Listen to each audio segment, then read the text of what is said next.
inaasahan natin sa zona ni BBM? Wala nga ako masyadong inaasahan eh. Kasi baka wala namang marereport si Pangulong Bongbong Marcos, lalong-lalo na sa mga manggagawa. Una, walang makabuluhan na taas sahod. May nakabinbin na legislated wage increase, 200 pesos. Hindi man lang naging prioridad ng Administrasyong Marcos. Meron nakabinbin, House Bill number 8081 para buwagin yung provincial rate, isa bansa na yung minimum wage. 200 congressman na ang sumusuporta, including si Speaker Bogie D, hinaharangan ng administrasyon. Tungkol naman sa ENDO, pagwawakas ng contractualization, wala rin sinasabi ang Pangulo. Walang agenda ang Pangulo. Tungkol naman sa kalayaan sa pag-uunyon, karapatan ng mga manggagawa na organisahin ng kanilang sarili, freedom of association, ang Pilipinas hindi nawawala sa top 10 na pinaka-delikadong bansa tungkol sa labor rights. So anong i-report ng Pangulo? So kung pagdating lang sa kung anong inaasahan tungkol sa mga manggagawa, wala kami masyadong inaasahan. At ang mensahe ng mga manggagawa kay Pangulong Bongbong Marcos, kung may dapat mahiya, si Pangulong Bongbong Marcos yun. Kasi wala siyang mai-report tungkol sa mga manggagawa. Kung ano gagawin niyo sa loob pag mag-start ng SONA? Hindi ko alam, baka sa likod na naman ako i-assign. Alam niyo naman, pag kritiko ng administrasyon, ayaw siguro makita ng Pangulo.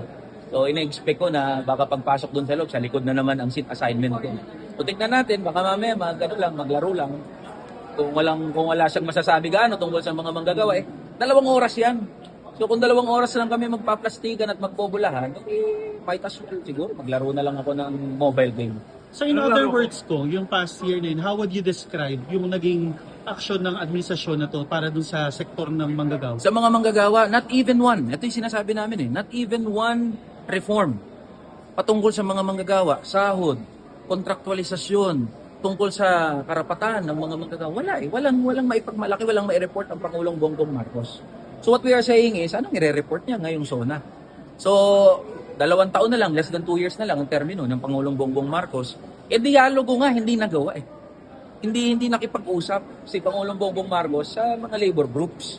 So kaya maganda kung meron siyang masasabi. We will appreciate kung meron siyang mai-report at kung meron man siyang i-certify as urgent o priority bill, we will be thankful for the President.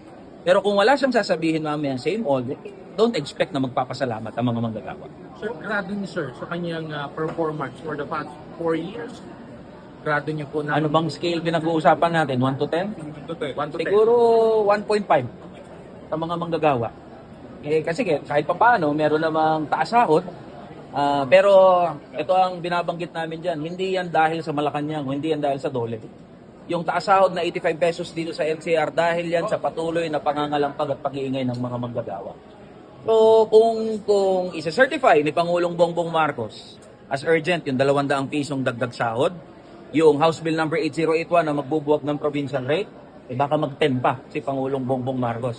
Pero kung wala siyang sasabihin yun, 1.5 pwede na yun. Bakit pag malaki na ngayon yung mga napa-aresto niya sa flood control? So, yun na yun. Yun na yun. Alam naman ng lahat, hindi lang yung mga pinakulong niya, yung mga pinagmamalakit, inire-report niya na sangkot sa flood control. Yung gustong makita ng mamamayan na makulong. Nasaan na yung talagang mga big fish. At kung may big fish na pinatutungkulan, yung mga ebidensya, yung mga statement, mula pa sa mga nagdaan ng mga pagdinig, mga statement ng mga nasangkot sa flood control scandal, itinuturo na nga up to Malacanang na yung mga sangkot dito sa flood control scandal. So baka maigi kay Pangulong Bongbong Marcos bumili ng salamin. Tignan niya, makikita niya doon sino talaga ang sangkot dito sa flood control scandal. Sino ba? Siya mismo, Pangulong Bongbong Marcos. Tinuturo na nga up to Malacanang. So kaya kailangan, sabi nga namin noon pa, kung may dapat imbestigahan si Pangulong Bongbong Marcos, si former Speaker Martin Romualdez, nagbuo ng Independent Commission for Infrastructure, tiniklop yung ICI dahil alam nila na umaabot na yung ebidensya up to executive, pero hindi naman sila naglunsad ng mga investigasyon. So that's the problem with this SAM na sinasabi nila pagpapanagot sa mga sangkot sa flood control scandal. Okay.